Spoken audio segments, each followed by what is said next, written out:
Okay, we welcome you to another episode of Learning Stories. This is a show where we interview a diverse set of learners from the 21st century. In each episode of this show, we chat with a guest who has a story to share about how they acquired a set of skills and knowledge in a creative and innovative manner. In the process, we hope to uncover a new, um, a new and un. Sorry, I'm going to go from the top again. Yeah, I've never. It's so weird. I've never lost that stream. But let's go again. Okay. yeah, for Uh, sure. University of Trent cover. Got it. Sorry. I. This is like the. Okay. Let's go. Happens, it happens. Okay. We welcome you to another episode of Learning Stories. This is a show where we profile a diverse set of learners from the 21st century. In each episode of this show, we interview a guest who has a story to share about how they acquired a set of skills and knowledge in a creative and innovative manner. In the process, we hope to uncover a new understanding of learning as conceptualized, narrated, and imagined by the guest on this show. Today's guest, Sidharth, is a very dear friend. I've known him for the longest time, and I look at him as one of my mentors in so many different ways. We've known each other for, I think, over at least 8 or 9 years now, so quite some Yeah, time. And I've always looked up to Siddharth as someone, as a teacher, I believe a lot of my philosophies related to learning are inspired by early conversations with him. But a little bit about Siddharth and his background before we jump into this conversation. For the last 10 years, Siddharth has been solving product design and user experience problems at various organizations. You would call Siddharth a designer, an entrepreneur, a YouTuber, a public speaker. So there are many facets to his personality. But as a product designer and as a UX researcher and designer, he started his career at Instamojo. From the age of 20 to 25, he helped medium and small medium enterprises go online and take their businesses online at that wonderful organization. From 25 to 27, he worked at Head Out, where they gave people access to travel experiences all around the world. And he's currently at Growth School, that is an edutech platform that is in the space of modern careers and upskilling. Um, in addition to his professional path, something I've always admired Siddharth for is his drive to share what he's learning on the job, but also his drive to constantly learn. And I want today's conversation to also be about those thoughts on learning, Siddharth. And I think there's so much that you have inside you related to learning because from a very young age, you've had this philosophy of learning and self-learning and self-directed learning. And I think there's something really powerful in how you've approached learning over the years. So I feel like that conversation would be really interesting. And I will be linking Siddharth's YouTube channel and all his other web links in the show notes. And he's got some amazing content there that I highly recommend you check after this conversation. But Siddharth, let's just jump into this conversation, and I know there is so much. There are lots of interviews out there about you and about your work. But one thing I've always been curious about, and I've known you for a while. Um, what was Siddharth like growing up? When you were a little boy, Chandigarh, I would say. You know, Himachal and then Chandigarh. Yeah, Himachal was the longest time. okay. So like these two places, and what were the things Siddharth was interested in? What would he do in his free time? And I'm thinking way back in the day, fifth, sixth, fourth grade. I mean, however long your memories go, but Right. I'd love to get started on that note, Siddhi. So and first of all, welcome to the audience. Thank you for picking this one to listen to. I promise you that like if you made it this far, for sure you're gonna have so much fun. Now taking questions from the first question, which is how was I like growing up? Now, I think of course the answer is gonna be biased, but I have quite a bit of memories from my childhood. Thankfully, all of them well preserved, and I keep going back to them. I think I was always very curious and like a curious cat. Uh, I remember as far as back as I can remember when I could speak. there was always this thing that my dad and my mother and I would go for like evening walks, like after having dinner. So we would be on walks, and the entire thing was helps the digestion, and it's nice to get some fresh air outside. And back then, when we didn't live in, like, we weren't in the cities, I was living in the small towns of Himachal Pradesh, like really peaceful life. And I would have endless series of questions for my both of my parents, and especially my dad, like, why does this happen? Why does that happen? And I think he was also, both of my parents, in fact, were very encouraging in that sense. Like, sure, most parents are encouraging, but eventually they get tired of your questions and they're like, yeah, whatever, like, we'll find out, they'll try to troll you or something. But both of my parents were very supportive of that, curiosity and just constant questioning. And in fact, that's where I developed this habit of questioning everything in my head, and, like, just constantly, why does this happen? Why does what happens if you do it that way? What happens if you do it that way? And I remember, like, asking my parents the first time. I still remember, like, I think I was in fourth or third grade or something like that. And then I recall learning about, like, that people buy the land that they build houses on from the government, and not being able to compute how that works. I'm like, but how? Like, who gave government the right to charge for all of this, right? Like, this was all here before the government was here, and all those sort of questions, right? Which I don't know if, like, how many people will be curious from that to, like, oh, what will happen if we bring the moon on the earth? Can't we keep a dolphin in our, like, bathtub? So and things like that, like always curious. And I also remember, like, growing up, I wasn't too much into, um, most kids are into, like, sports and, stuff like that. But while I enjoyed conversations and talking a lot, so much so that I would be one of the talkative kids, but I also loved reading and just, being lost in my own thoughts. And I was always left there, because anytime anybody forced me to, including sports teacher that tried to force me into, like, some sort of, like, go play this sport or whatever, I would screw it up so bad that, like, okay, fine, yes, do you, whatever you like doing, right? Like, so in fact, I remember even in 10th grade, like the senior secondary school and everything, I would, as soon as the school would finish, I would be found at British Library, Chandigarh, just making some new friends, diving into random topics. And I remember when TV finally came around, for the longest time, we did not have a TV at home. And that was on purpose. I think my parents were like, no, like, we've seen the bad impact it has, so we're not going to have TV. Or if we have TV, it's only going to have BD ones. So what are you going to watch? Right. So when finally TV did come, or I would visit my relatives and they had a TV. There were three things I was obsessed with. One is cartoons, like most kids are. But I was also obsessed with art. So, like, I would draw and paint. So that wasn't as frowned upon because they knew that I would be drawing that in a while, like after watching a lot of cartoons. So it was looked at more productive than other kids watching of Mm. cartoons. And then I would be fascinated by Discovery Channel, right? Especially the space exploration programs, right? Like, I remember Discovery Channel used to have these 5 minute sequences as well, where they talked about Voyager 1 and 2 going out of, like, and something being planned, etc. I think the recent telescope that went out, that been planned for like 30 years or so. Yeah. There was also a Discovery shot, and there were longer series, like, Origin of Universe series and this thing. I was obsessed with that. Like, my parents knew there's a show coming up on Discovery about, like, space, or exploration or something like that. I'm gonna be, like, glued to the screen.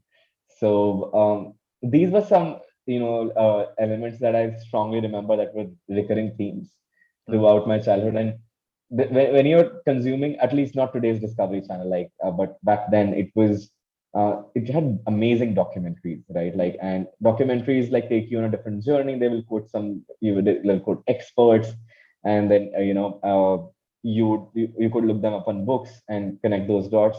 So as and when I always remember when I got access to more information, more knowledge or sources of information, I would just jump at that. I remember in Himachal, the school I was in, initially we had a very small library, and over time, as school, became more prosperous and became bigger, we finally got more and more books. And I remember at that time when there were, like, about 5,000-ish books in, not 5,000, like, what, 1,000, 1,200 odd books in the library. I had read at least half of them. or Right. at least skim through half of them. And I would just like get lost in books. If I'm left with a book, I'm just reading. Like I would forget eating if it's morning, if it's evening. And that was the case with fiction and nonfiction both, but I always loved nonfiction more. At least found it more engaging. And yeah, so I think that growing up, those are the couple of things that stand out. And daydreaming is another thing that comes to mind. Like I've always been a daydreamer. And I used to love walking. So most people like would either have a cycle or like whatever, and I just preferred walking. And even till date, I love walking a lot. So I would just walk for like long this like going to shop to grab bread or whatever, and I would take a walk, and I would just be thinking by myself like throughout the walk, just deep in thought. And that's what I do to even today. Like if I take a flight or a bus or whatever, either I'll sleep or I will be thinking deep, right? Like some deep thoughts, like just looking outside, staring at the clouds or the stuff passing by, and just being deep in thought. There's something about like motion, like whether I'm walking or like in something a moving vehicle. It just is very nice to think about things and easy to think about things as things fly by. So yeah, I think daydreaming and just hyper curiosity and constant stream of questions. And I most of the topics I think I was interested in. I can't think of topics that I was really not into. I think except Mm. with the exception of sports or something like some of those topics, every topic under the sun was like like interesting. Even in Right. sports, like I think this the rules of the game etc. did not interest me a lot. Like I've not been a fan of cricket, and growing up in India, if you don't like cricket, you half of them like literally most of the India can't relate to you. But I think I saved all of that time and like learned about other stuff with the amount of cricket matches.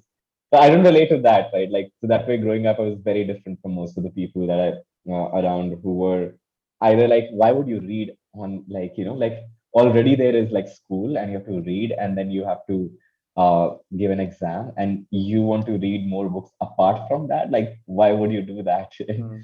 Right, so those were the people at least I was surrounded by initially.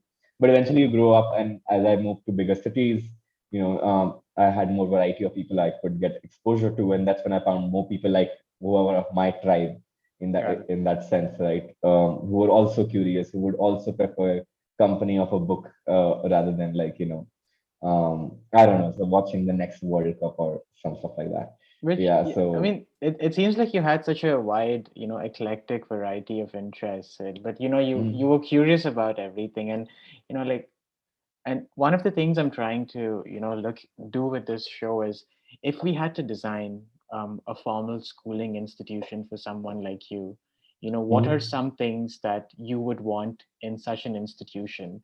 Like if you had to go back to school and do the same things again. So I'm just thinking about some of your influences, mm, or I know mom and dad, your parents were a big mm. influence growing up, but even at school, was there a teacher or a peer or someone that encouraged you with art or music? And how can we create those kind of conversations in classrooms today? And what were the conversations that impacted you? And I feel like a lot of these conversations you were doing to yourself over time, Mm, because mm. you read a lot at that point, you had access to knowledge to answer your own questions after a certain point of time. But do you feel like there were adults around you that pushed your curiosity? And maybe you can share one or two stories of such incidents, maybe with your parents or Right. another teacher. Right. Teachers definitely. Like I remember teachers having a huge impact on the way I thought, and specifically teachers who, in a way, took an interest in what I was thinking, and after a point, just mostly left me alone. And at times, just were like, "Hey, you may find this interesting," and that's kind of what my parents did as well. I remember, like, in fact, my school principal back then, I still remember her name, Mrs. Kamini Sharma, and she one day like is like, "Oh, you are humming something. Why don't you go join music class or whatever?"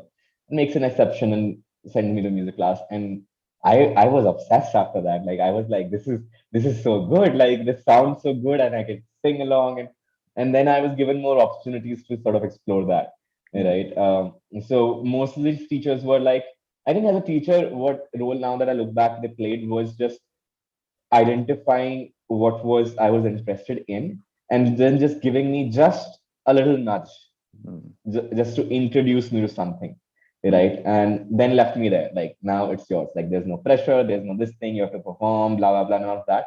It's just that, by the way, this thing exists, just in case, the FYI. And then I was like, wow, this exists. And I think similar way, book reading, and especially non-fiction, long form non-fiction, when I got introduced, was very similar way, where my dad said, realizes that I like reading, to a point where he used to have his network marketing books. Back then, Amway and all this stuff was like very popular in getting holes, making footholds in India. So he would have a lot of this material for marketing and stuff. And I read through all of that.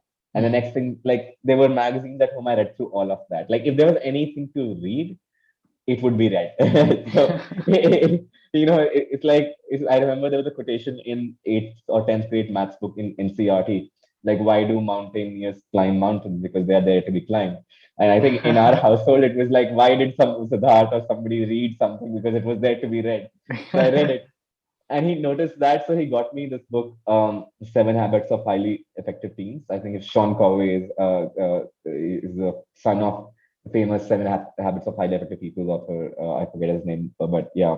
So that had like nice illustration and everything, and I really like cartoons and drawing them specifically, right? So then I got hooked on to, like, oh, I can read a thick book, I can read a massive book by myself, like, without guidance, and that encouraged me more. mm, Before that, I think I only attempted, like, small books, like books meant for children, or like, article pieces or newspaper this thing and things like that. And just that introduction then got me into a whole different zone, right? And then I found more books and more books, and I just kept finding more books to read and find. And I remember, in fact, one of my birthday gifts when I grew up, I think it was my 12th birthday. mm, And to make it special and whatever, my dad took me. We used to live in Baddi, this a place in Himachal, industrial town in Himachal, and he took me to Chandigarh, which was the nearest city at that time. And my treat was that I would get to pick 5 books of my choice, wow. right? And that was the special birthday gift. Like, we drove 1.5, 2 hours, just so I could shop within 15 minutes and be on the way back, because that's the only time he got after his work time. So that is how my birthday celebrations were. Like, for the longest time, I've bought books for myself, or bought courses nowadays, right? So Which is these are some of the elements. Yeah. Yeah, I mean it's nice because we don't realize in the long term how these, little conversations and moments of encouragement actually have an impact. And I think both your parents and some of those teachers realized that you were a very curious child, and you put it really beautifully when you said that maybe just the nudge in the right direction was the kind of guidance you needed, right, Siddhi? Right. But like moving on, like right after grade 10, grade 11 and grade 12. I know you started an online magazine called Right. Friends, and you also had a web design company called Web Mutiny.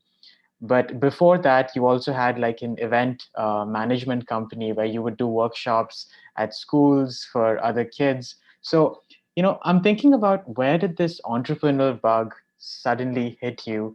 And, what were you thinking when you started these sort of ventures? And how did this lead to, that career decision of maybe moving into web design and UX design eventually? Mhm. Because a lot of young people, and I'm speaking for myself as well, we struggle with that decision to make that career choice and stick to a particular career path. So how did you know, and how did the entrepreneurial bug start, and how did that lead to UX design and web design for you? It's fascinating, and like, especially the way you crafted that question, that helps me answer it very well.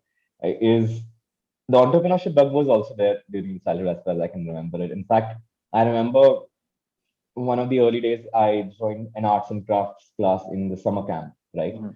And I made soft toys. And because I really liked doing them, so I made more than everybody else. And the teacher was actually a local, a woman who used to have a shop and used to sell soft toys there. So I sold 1 or 2 pieces there, right? Mhm. So that was my first bug of, like, making money off of something that you created with your own hands. And when you make your own money and you worked hard for it, usually, like, business and things like that are at least from the families that I grew up in, was not very well thought about, like, or I wouldn't say looked down upon, but more like, oh, we don't do that stuff kind of approach. Like, like it's a family of like teachers and servicemen, and like that's what they've done for the longest time. So business is not in the blood of the family, so to speak, right? But my dad always had a bug for that as well. In fact, he tried opening magazine shops twice, and while growing up, he had a. I remember getting exposed to computers very early on. This was back in 1998 or something, the 90s, the 1900s, as the kids call it, call it these days.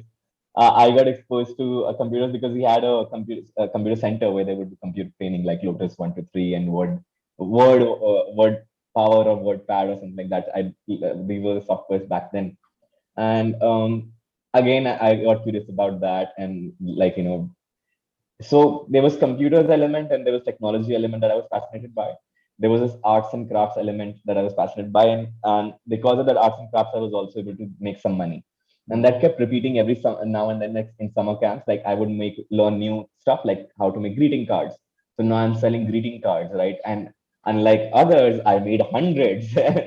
Like so, even back then I was playing sort of a volume game, and they would get sold out, right? Like, and Yeah. especially because I would think of like, what about Mother's Day card? What about Holi card? What about Diwali card? What about this card? So there was a whole range of cards, right? And Mm. when you do so much of this kind of thematic thinking, that's when you start to also, without realizing, enter the initial bits of like graphic design and like the visual design thinking, and those aspects start to develop. So I think very early on, I started to distinct between the art side of creativity and the design side of creativity, which from outside may look very similar, but they're very different. In fact, I remember a particular experiment that I did that made it more clear. And I did not have the words to articulate. Only years later, I would realize that was happening. I made a notice board like the schools have at my home, where Mm. there'd be some theme. Like if it was Christmas coming up, like I would decorate my own notice board at my home with like Christmas Mm. things and stuff like that. And that's when I started realizing, oh, there are patterns and there are symbols and there are, and there is this uh, templatic content kind of view where you fit, you design something where something else will fit in, or you custom paint something. Mm. There are differences between the two. And that's how I think those were the initial bits of these things like design and entrepreneurship and stuff like that. And as I kept pushing that, I think finally there were some changes that later on my school happened where I remember stepping out more, like, and my teachers also telling our parents, like, he doesn't talk much at school. I was that kind of kid, right? I would be secluded, but then my parents like stepped back a little, like ease the pressure a little, and I was encouraged to speak. Then when I started speaking, then I wouldn't shut up, right? To a point that then and ended up like in me still talking, creating content, and blah blah blah. I still haven't shut up.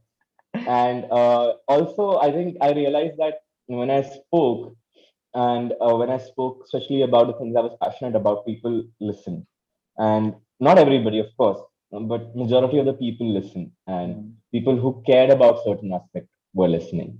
People who could relate about that not being satisfied with just the answers given or listening. Mm. Right? There were some of these themes that resonated with people, especially this one, like, are you satisfied with the answer? Are you really genuinely satisfied with this answer? What about that? What about that? And be like, oh shit, yeah. And and then they contribute. Like, what about that? Like, I still remember the pudding model of atom, right? Like I had doubts some days where I was like, something is fishy. I don't know what, but something is fishy for sure. Of course, what I thought back then wasn't the fishy bit, but you continue questioning whether this is the truth or not. And that finally led to, like, me trying to start that magazine, because in during my teenage I wanted to make a film, Mm. and I wanted to get into filmmaking. And at that time, in ninth and 10th grade, especially when your board exams are coming in India, especially, right? That's like a terrible time to pick anything else other than studies, right? In fact, professional sports player, people who were playing at national level were asked to like quit whatever they are doing and study for this thing, for this to make their career. And I was seeing everyone suffer. And Mm. it absolutely makes no sense to me that at the time when we are struggling with our identity, with puberty and so many thoughts and confusions, at that time you are kind of asking somebody Oh, you, by the way, just by the way, you will make a choice right now that will decide a career for the rest of your life. Yeah. Wow. I mean, that's I so was hard like, for someone young to do, right? So, exactly. I'm like, this is the worst time. yeah. What do you expect? I don't even know the world, like, like I haven't been even exposed. Mm. But I think so that magazine and everything started from that point of view. Like, can I document all of this? And I'd gotten into a habit of diary writing, which later into around like online writing, like journaling turns into writing, this reading turns into like learning about how magazines function and everything. And so finally, I started publishing online magazine first in a PDF format, then in like typical blog format, and got other people to write, like in the school, etc. There always were one or two people in class who were fascinated by writing. In fact, my grammar sucked, right? Like really bad. I'm still like terrible with grammar, English grammar. I never let that stop me. Like I was like Mm. the thoughts are more important, and I was always encouraged by Yeah. my teachers, like language teachers. They always had that relationship with me where they were really like they really encouraged me on the thoughts and the kind. They knew that I wouldn't like if there was an essay topic, they would actually read mine Yeah. because there would be unique content in there. The Yeah. only complaint they had, they were like, the English teacher was like grammar, and the Hindi teacher was like matra, right? Like which is spellings for those who don't know. Yeah, but So, it's so much better for the child to realize it themselves, because I think at that right, point of time it's really important to pick up on intent of what the child is trying to right, say, because they're already so worried about, all of us are so worried about judgment at that point. And right. and that's something we should be more mindful of, and as teachers as well, is that, especially when they're younger, the criticism, they take it really personally sometimes, and we need to Yeah, yeah. be so I mean, it's amazing. Keep going, City. Like, with the Yeah, magazine. and what you hit upon really makes sense, right? Because I remember being the only part I was discouraged for, which I think was partly I had a role to play in that, was around sports. So I never thought I was a sporty person till I recently started doing weight training, and I was Mm, like, oh, this is my kind of sport. Like I love doing that. So, and I've heard so many people who left music who are like my flatmate, current flatmate. She loves music, but early on she was discouraged from picking up music because her music teacher was like, no, mm, you're not gonna like pick up something else. But she's damn good musician, right? Like now growing up because of the teacher, it had that impact. Thankfully, mostly I had positive teachers around me, so that had an impact, right? yeah. And then all of these things finally, like these aspects keep coming together. And I think even my ninth and tenth, I was obsessed with what could combine all of these curiosities. Mm, And I still remember being told, and I think most of the people today will relate, include, I don't know about, I think you will relate as well. I was always asked to narrow down, pick one thing, mm, and I could never relate with that. I still can't relate with that. Why should I pick one thing? Like, mm, what kind of request is that, right? mm. They were like, oh, you can have a lot of interest, but you can't do everything. Sure, but I wasn't trying to do everything. I'm trying to learn everything because it's curiosity, right? Yeah. And what I later on realized was what people mean is like, I want to compartmentalize you, Yeah. right? And where do I compartmentalize you? Yeah. Because I try to put you in compartment of an artist, but then you start talking about money. Then I Yeah. put you in compartment of like an entrepreneur, then you start talking about like arts and feelings and emotions and colors. And I think over time, I just kept changing labels, Mm, whichever fit better to whatever satisfied all of these things. Earlier I thought filmmaking brought everything together, so I tried that, and I mm, thought, okay, that's not happening. Let's try making an online magazine, like a media powerhouse, and this kind of thing. So it helped a little bit, but not quite there. Then mm, I found startups, and I was like, oh, because I really like tech, and in between I started coding to make my own website.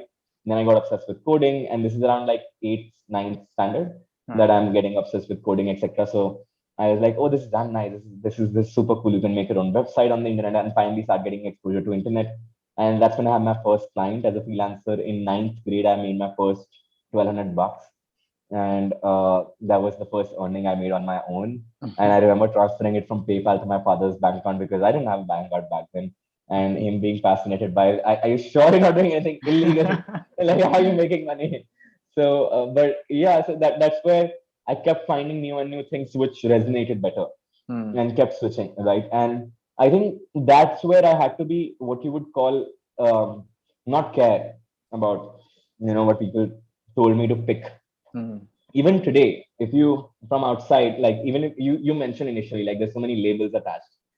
If you think about it, even today I can't decide, right? And that Yeah. continues till today.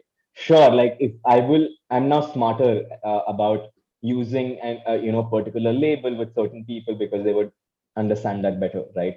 If I was talking to somebody in my industry, I would say that, hey, I'm, as I manage design, and I manage product, like there's product management aspect as well, and I Hmm. like to combine them both, right? And build modes for businesses with the sense. But if I was talking to, let's say, my mother, right? Let's now she understands I just do design on computers, Hmm. right? I design apps in her mind, right? And if I was talking to somebody really like not even like remotely related to tech, I'll just say I do something on the computer, some IT engineering or something, Hmm. right? So you realize how to modify those labels, and none of them are really true, Hmm. right? You realize and make peace with that as well. Sure. So over time, what has happened is not that I've picked any particular thing, Hmm. but I've planted 1,000 flowers, so to speak, and there are some that responded well, and like that relationship formed with those identities, right? So Yeah. accepting, and especially today, I think I noticed that about today's generation a lot. Like, and when I say today's generation, not my generation, like people who are upcoming and I relate with them a lot on this, that they're not happy with one identity. Hmm. That's not on our packet, Yep. right? I have this one persona and this completely different persona which has nothing to do with it, and Yeah. they got to find a way to coexist, and Hmm. that's the fun, right? I completely really relate with that. The only thing I would say is when the world is asking you to pick, honestly, they're just asking you to compartmentalize, and instead of just being defensive about being the truthful version, people will discover everybody has layers, right? And if you have more fascinating layers, the more interesting as a person you are. Sure. What you realize is what is the quickest introduction that's going to be that'll get you there, right? Like that Hmm. will get you a connection going. And for there, from that point of view, in the startup world, design is something I will be known for, right? And if I was doing, let's say, in the just general tech people, young crowd, I would probably be hoping to get known for content and these interviews and these characters that I do on Instagram. So there are these various facets still, right? And Hmm. probably there are people who have only known me for the art. There are friends of mine where the only common thing we talk about is music and everything else is sort of in the background, Hmm. right? And you realize that over time you will make those spaces for yourself. You Sure. will satisfy each part of your identity, right? Yeah. And honor it for what it is. And the core of you is just you, Yeah. this insatiable curiosity and this, hands in the clay sort of process that all artists love. And as a capitalist, like making money off of it. So all of Yeah. these things combined. Yeah. Because I mean, what's really, you made some really nice points there, Sid, because I feel like, especially if you grew up in India, for a lot of us, the funnel is art, science, and commerce, right? Yeah. And you are in a lot of ways, forced to make a decision between one of these. And there is this, you know, unconscious hierarchy within these fields as well. Yeah. Where Yeah. the sciences are placed on a pedestal, and someone that choose the arts, you're studying the arts, you're not going to end up doing anything, and Poor that thing, like you have to take art, you wouldn't do science. I know. So, I mean, for a young person, naturally they want to be the most accepted, Hmm. in a group or in a setting. So they will move towards the one that has the most, acceptance and respect at a particular point. And I feel like we're biasing, these unformed young minds at that point of time. And I think it takes a lot of maturity to take a back seat and realize that maybe these adults are not right. There's another way to do Right. this. And also that part about forming different identities and having different identities. I think the internet gives us opportunities to be different people in different spaces. Right. Maybe for our parents, that was not an option. And that is Hmm. the reality they are trying to communicate to us. And it's not really even their fault, because even in their time, this was the same funnel they had. And maybe it was a lot more restricted, where it was not even these three options. You just had Right. doctor, engineer, lawyer as the big professions, and everything else was just, like another thing that you needed to do. Right. And so I And the think, society was also there, right? It was in survival mode. We like got independence like 2 generations before that. yeah, And society was still being built. So the most people you need was engineers and doctors. So they were being rewarded. And yeah, today you see like Shark Tank India happening, and there are many kids who will grow up today and go like, "Meko startup karna, I want to do a startup, I want to be an entrepreneur." Kid will be like, "Yeah, yeah, yeah." Like, it will be taken more seriously than earlier, True. right? Yeah. Uh, And yeah, because like even your journey in the startup world said, a lot of people think that only if you go to the best schools, and you get the best degrees, will you get opportunities and into, to maybe create your own thing or add value. But I think they're associating or correlating, um, prestige with value, which is not right. always the case, because I think value creation should be the conversation that should be encouraged in that space. And I'm thinking about, like, after Web Mutiny, I know you worked at a like an accelerator, like a startup sort of space where you met other startups. But you know That was before Web Mutiny. Yeah, that just was oh that before was that. okay. Yeah, yeah, But I'm just curious about that time in your life, right? Sid, like, how do you, I mean, for the people that, are not very familiar with, design as a field, like, how do you go about educating yourself about design? And then how do you get jobs? Do you have to yeah. have a degree? Do you have to have projects that you can show people that may give you jobs? And what are the kinds of jobs available out there for people that want to take up this path?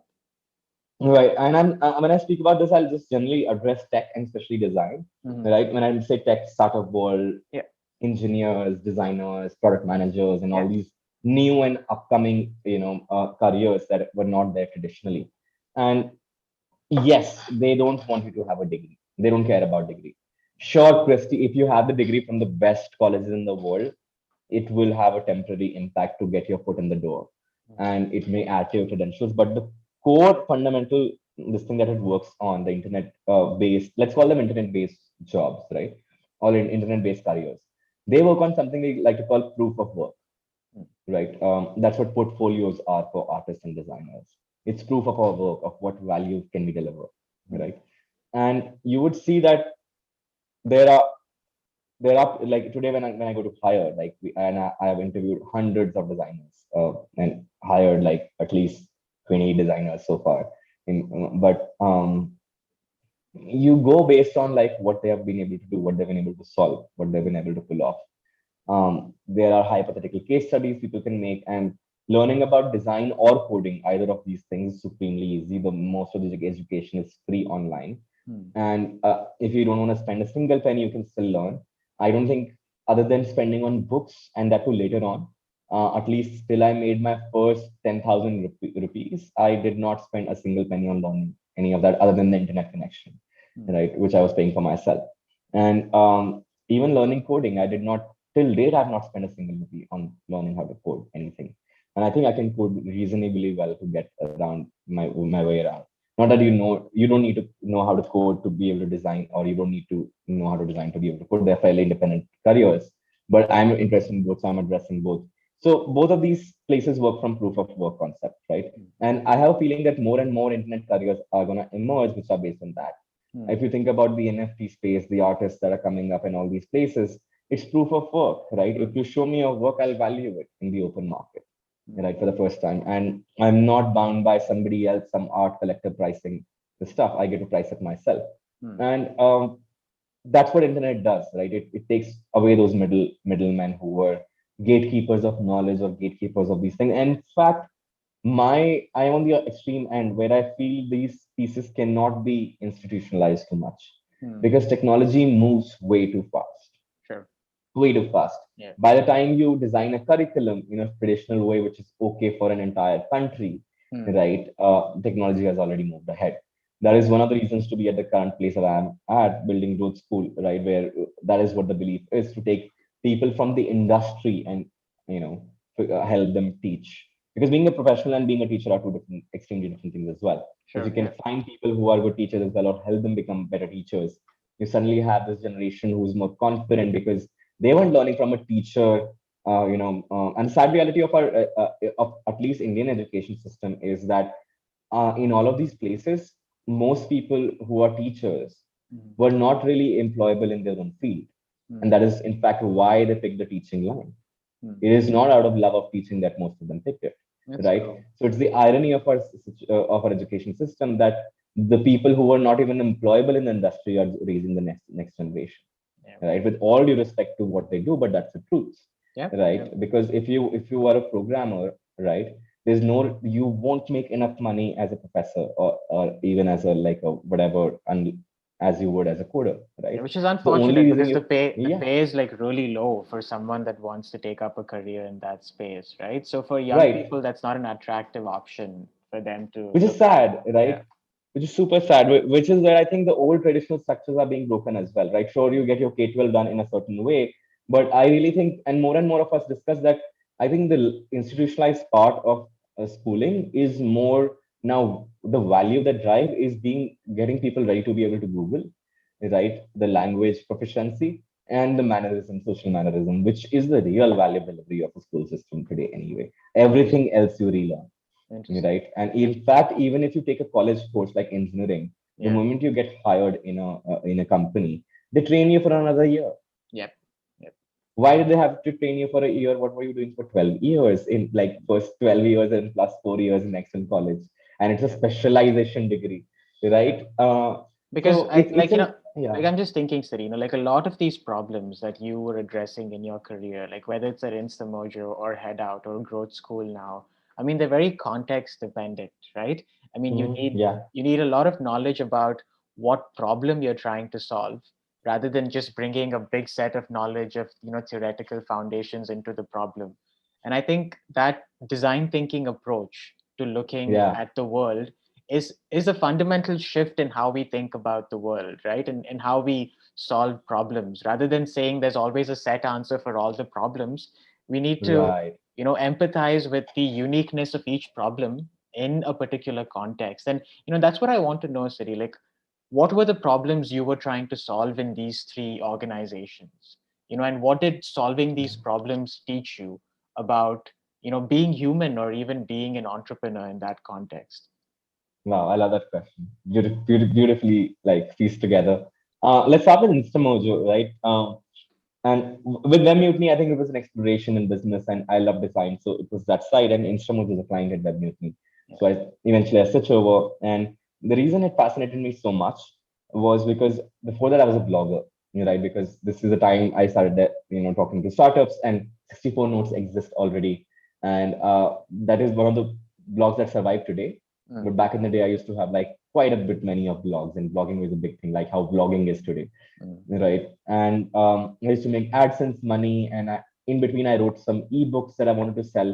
But how do I sell them, right? And I tried to find it out, and it was supremely difficult to collect payments online. mm, Like internet was there, connections were there, people were there, audience was there, like value was there, but you could not do e-commerce transactions, mm. right? And the value exchange that for any entrepreneur is that I give you value, you give me money, right? Yeah. But the give me money part can't happen because there's no such infrastructure, right? If what we call payment gateways, where you put in your credit card and debit card details, those are called payment gateways. And to back then to get it right, you would need to like sign a contract with the bank, deposit like some 5 lakh rupees or whatever, and guarantee that there'll be like POS machine kind of business. So only big people could afford it.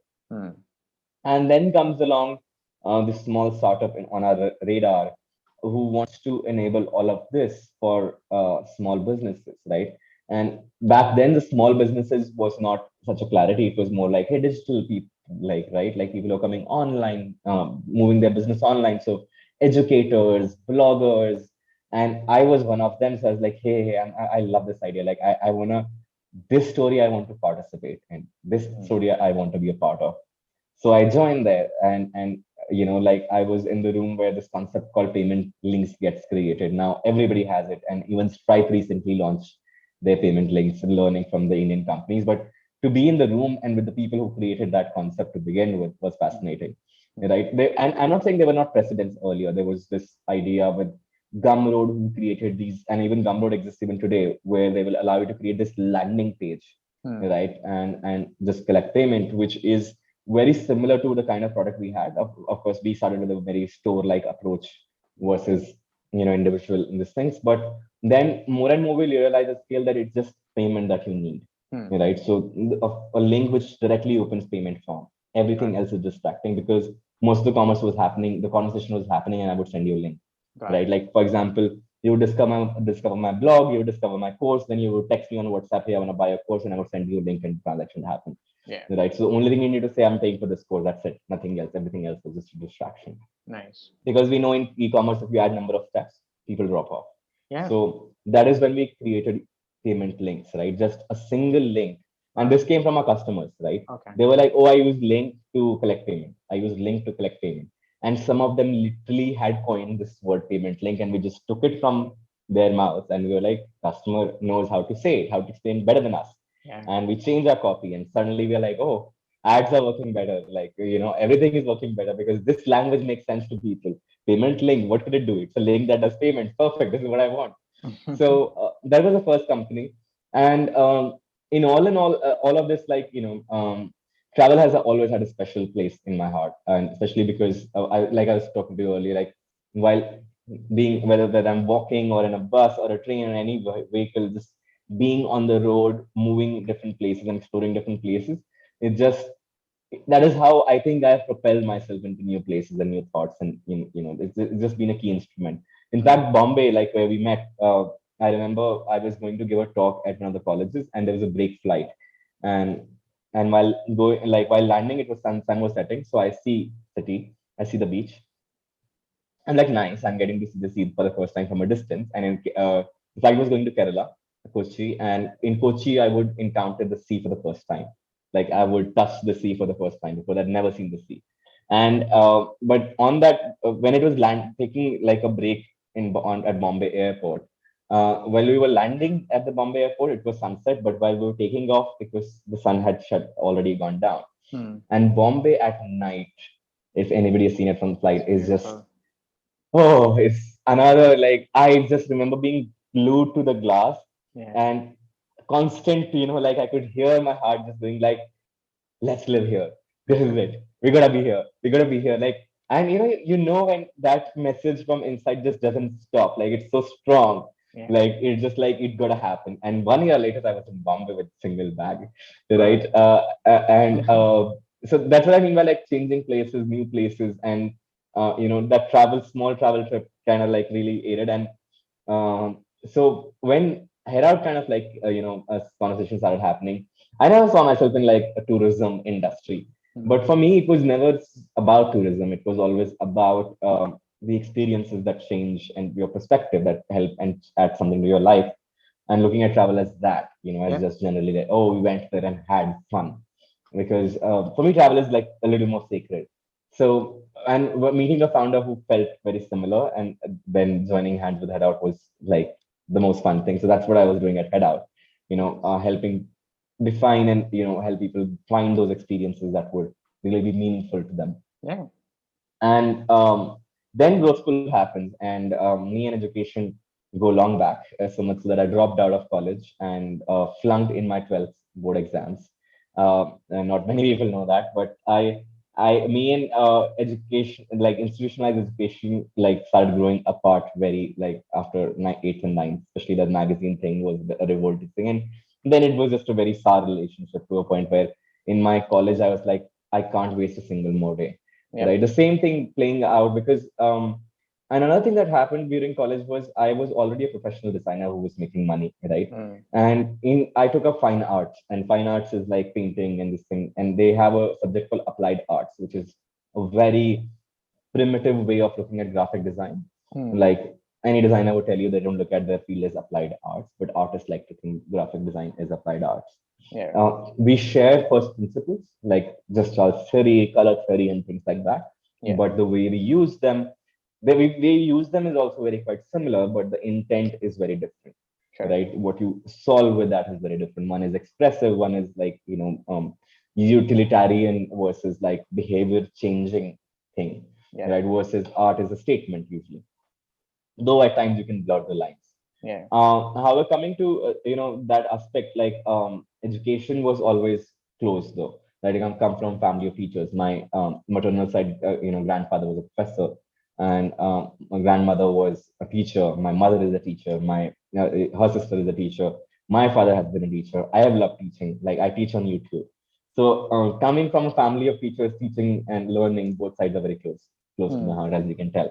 So when I see, so Vaibhav, the current founder, was been a long time friend. He was in fact customer of Instamoser, and we Oh, met okay. at one of these colleges that I was giving a talk at. He was giving a IT Hyderabad. Both of us were giving a talk at, and we happened to meet there because I was the next speaker after him. So we get talking, and we're like, "Hey, nice." And then we keep meeting each other every now and then. Then he was starting this LinkedIn workshop program, and I was like fascinating how it's growing up. And then lockdown happens, and everybody shuts down, and YouTube like starts taking over. I start live streaming, and then we decide, hey, then we had Anudeep, who was, one of the first people to join Webhub, the founder, and they started developing this program around UX and design. Hmm. And he contacted me, why don't you join on board? So we got like, best people on board and created like a massive course of like everything we knew. Nice. And it was all around the knowledge from what we know, Nice. happens in the industry, Nice. not the theory side. Sure, you want to learn theory, here's the link, you go crazy. Yeah. Yeah. I am not interested in teaching you color theory, which thousands of the people are teaching. Sure. I want to talk to you about the implications of color, Yeah. right? Implications of color culturally, implications of color, like when you put this color versus that color, what Yeah. implications of color for different times on a screen. Are you putting on a screen versus this thing? The practical knowledge Yeah. what Which should you be called, which you right? can't find on the internet as easily, right? You And can't easily, yeah. It's yeah. very experiential, right? Yeah. Something like, and this is what we people in academics would call applied knowledge, right? The applied version of the theoretical side, Sure. right? So that's why there's applied and theoretical physics, right? So this is the applied side of design, right? Yeah. Which I'm Yeah. trying to teach, and that is where I start feeling like that the satisfaction and the meaningfulness of such a mission is just another level because I relate to both sides, right? As a teacher, as a creator, at the same time, content creator, I've struggled to be able to, and I still like, I have so many challenges to improve and, make it make sure the masses understand, like, it's relatable, it's valuable. And as a learner, I know how I value those things Yeah. when somebody does that. Yeah. So in So a for way, me, yeah, with yeah, growth school, you're creating a product that would meet the needs of a learner like you, right? And yes, to some respect, so you're using your own experience as a use case in some respect, right? So yeah, yeah. At least to drive it, right? Like, yeah, of course, I'm not the only, as a designer, you realize that you're not the only one. There are other people who, who will have different opinions, and you learn to learn from everybody. But the drive comes from there. sure, The need and want, this deep seated desire to solve that problem comes from there. To yeah, change, have that impact comes from there, right? Because I know so many people when they were given just the right nudge, yeah, how they evolved. And true, I've seen that for myself, right? So my agenda is not to like with growth school to solve like the like all the education problems of the world, but education had one promise, at least when it comes to career building, yeah, right? That I'll get you started on this career. And I think we have failed generations after generations on that mm, respect. Like that's why people come out confused, right? Because the systems have not kept up to date with what is the reality of life, right? Of the reality of society. yeah, How do you create an influencer in traditional institutes? How do mm, you create a content creator?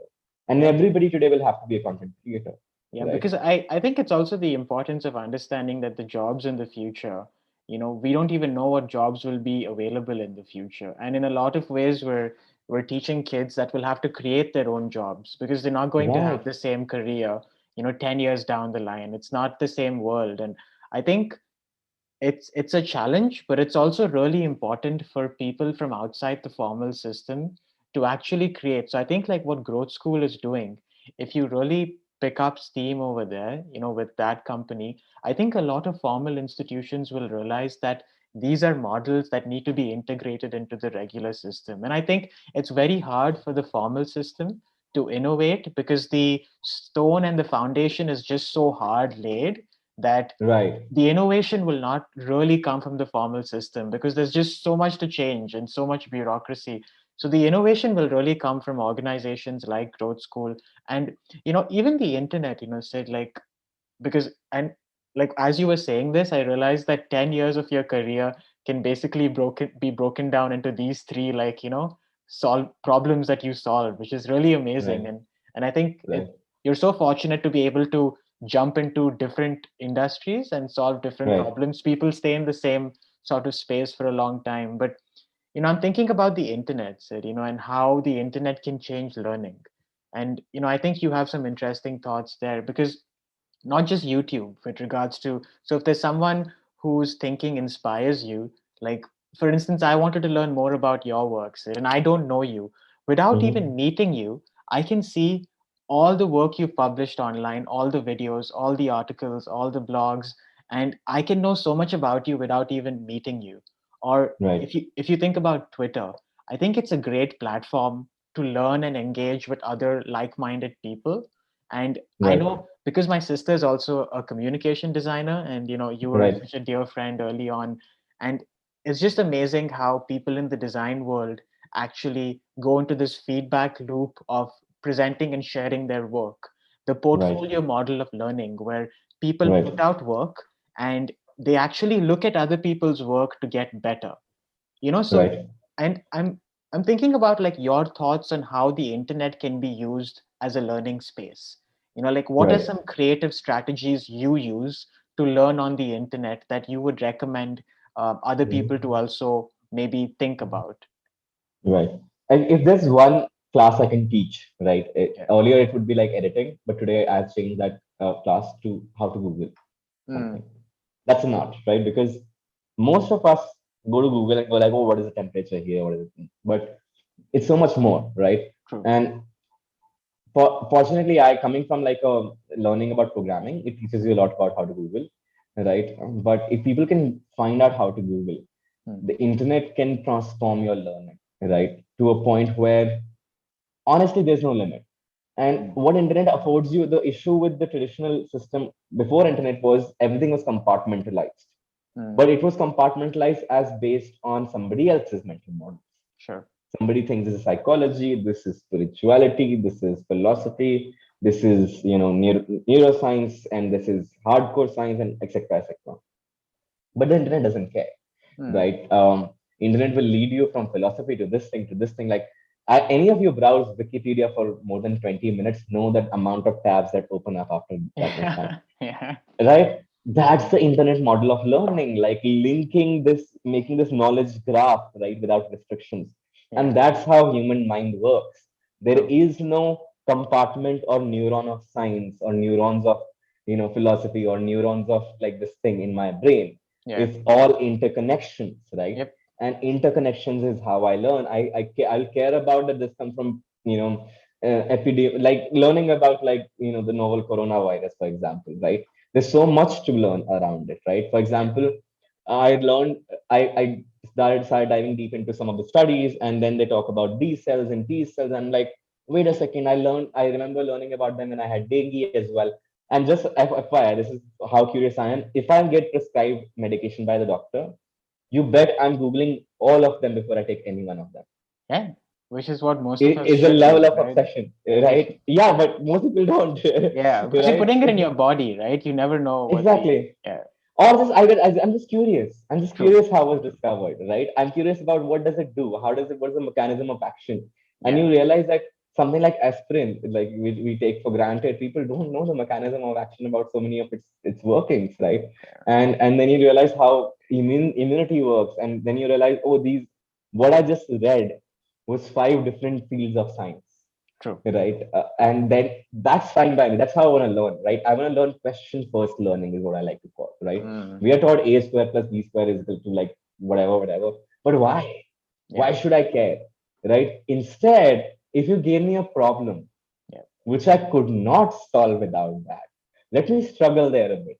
And then you go like, just by the way, like I talked about nudging, then my mind will be blown. I'm not never gonna forget it. true. Because that knowledge hits you at the right point and you realize the value of that. And, like one of the things that I have seen with your work, Sid, and I think if I had to break it down, like I really noticed that science is not just for scientists.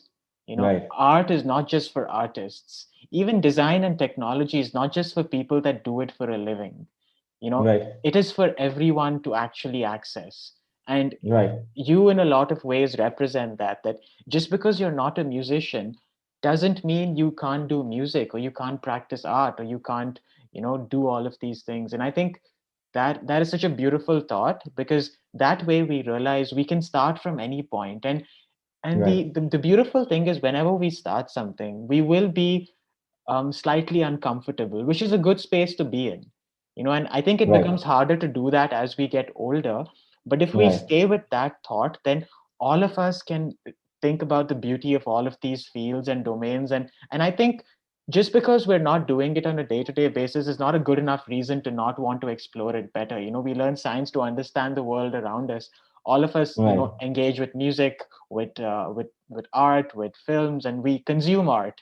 We don't just Right. create art, and we are artists in that sense as well. So, like, in terms of your, like, I know you had a very, like, active book, like, blog and a film blog. And I remember, and this was back in the day when me, Sidharth, and a couple of other friends, Jatin, Raj, we had this little group in Bombay. I think it was 2015, 2016, where all Right. of us would meet and we would start having conversations about random things.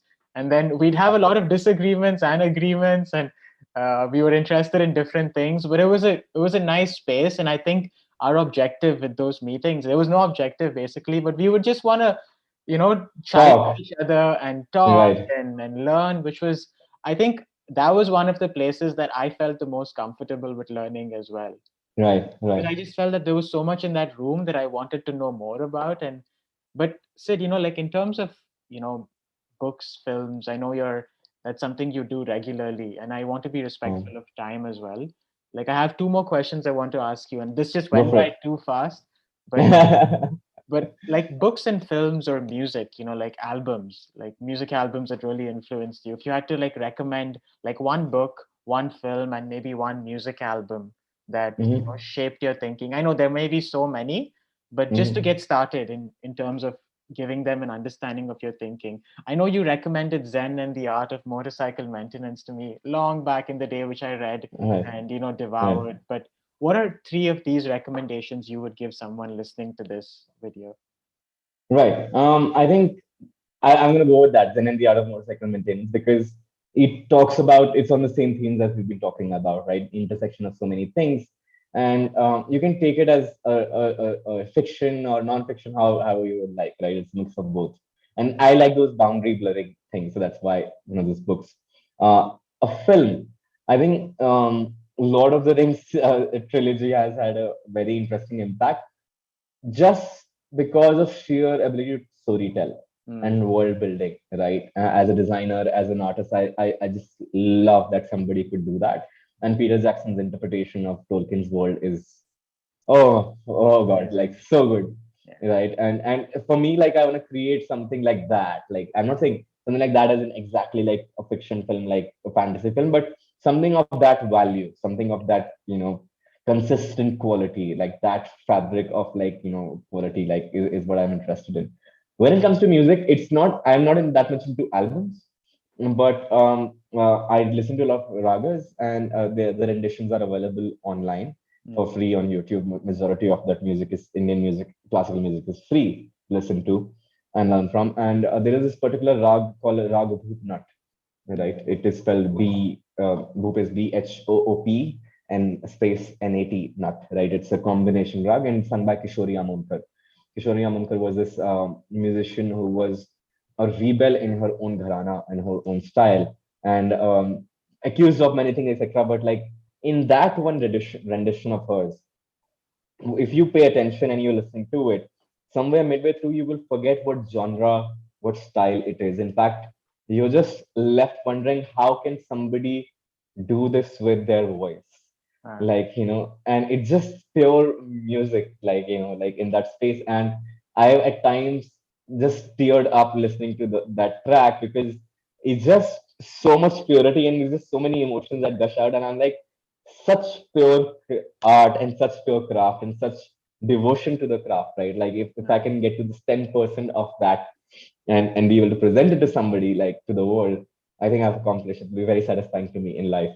So these are I the three things I would pick.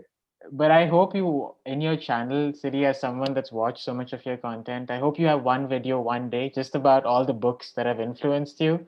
one video just about all the films and one video just about your interpretation of music, and Right. how, because that is something I've been so intrigued by, my connection to music more recently. And I think it's a very Mhm. subjective journey, but just the way you It talk is. about music, just not just classical music, but also all other kinds of music, and all of us come to it in different ways. But I'd love to see that in your channel someday in the future. Awesome. Noted. See, Yeah, this that's is how I learned. I would have never thought of that video, but or I live would stream, but I'm love gonna do that, that. because I know there are tons of books and tons of Right. films that Right. but Siri, just to end this interview, and I have so many questions for you, but in one of your videos, I saw all your TED talks and the PSG talk, and I think in one of those talks you speak about this 25-year vision of yourself, and I know Yes. it's related to the ideas of Taylor Pearson or Yes. something, but and I know double entry accounting is also a big theme in a lot of your talks, but this 25-year vision, like Hmm. what is, and you don't have to, you can just share whatever is on your mind right now, but if you had to look at your career 25 years down the line, like what would you want to leave behind in the world in terms of your work and contribution, and how are you working in that direction, and maybe helping us think about how we can use that strategy in our life after you Hmm. share your vision. Right. When it comes to my career, I think now I have much better ways to articulate it than I had earlier. Yeah. Like 20, in 25 years, I feel I really want to have an impact on the quality of life people have. And as many as I can impact, that's great. But the depth I'm more interested in, right? And what do I mean by quality of life is there is so much that I've enjoyed in life, right? Most of it, let's say, luck, privilege, and then some hard work and all these elements put together. But that affords me a platform to be able to make difference in other people's lives, right? And there are aspects which I understand deeply and find deeply fascinating. And if I can do something in those areas of or those fields, which will generally like something like payment links, which changes the way people in general or world in general looks at something, how it can be done, and then therefore impacts a larger society Hmm. and makes our lives improve the quality of our life. So we spend more time enjoying life, right? Rather than, and that's how I look at tech as well. Like the purpose of tech is not more tech, which is what ends up happening, but more life, because of tech and because this is what tech is enabling, right? Like otherwise you would have to wait till you come back to India for years and hope that in the same city and everything, right? So this is what I want to do, right, with my career. And in the 25-year vision, that's my goal, like to have a positive impact on different aspects of lives of people to ensure that the quality of life that they're living is transformed as a result of what I've done. Got it. Yeah, right. Not a, I mean, some it'll be a spectrum, right? Some people will have little change, some will have a lot, and but that group where the life will transform, it would never be the same again, right? In a good way. That's what I'm looking for. That's what drives me. That's what satisfies me. That's what I want from my career. Yeah. And I think that's like a really nice note to end the show, Sid. And as someone that's watched you for such a long time, I think with your career, whether it's with Instamojo or Head Out or Growth School, I think you've impacted so many lives with your work as a designer. But I think now with your YouTube channel, you're also creating the next generation of designers and product managers. And I mean, honestly, for me, when I was looking through a lot of your content, for me it was a safe space on the internet, where someone was honestly expressing what they truly believed. Um and I think that I'm grateful to you for not only trying to solve those problems, but also working so hard to archive your thinking related to it, so that someone that is just like you know in a school right now, maybe in some part of India or some part of the world, they can actually go back and see your entire journey archived in a lot of ways on these platforms. So, thanks for creating that safe space on the internet, and thanks for your work. Again, to the listeners, please do not stop here. We've not even touched 5 to 10% of Siddharth's work on design and product management, because there are a lot of videos on his YouTube channel related to that, and his blog. He's also got a newsletter and a lot of other things out there, a podcast too. So, that's something I'd recommend you do. look at the other interviews and talks right after this. Um, but for now, Siddhi, thank you. And for the listeners, until next time, keep learning and stay tuned for another awesome interview with another wonderful learner on this show, Learning Stories. I have one request for the listeners if they're listening in, if it's still recording, which is if you like this episode, put out your thoughts on a tweet or Instagram story, tag Abhishek and me, and let us know. Because as people, Abhishek has been working really hard, really hard on this, and it is not easy. I can tell you as a creator to manage this and wake up super early, so like do all this preparation research. So if you like this and something was meaningful to you, put it out there. Let us know. Just tag us, put it on Instagram, put it on Twitter, or put it, or just email us. Right, email both of us, and it'll really be nice to know which part you resonated with. Thanks, Sid.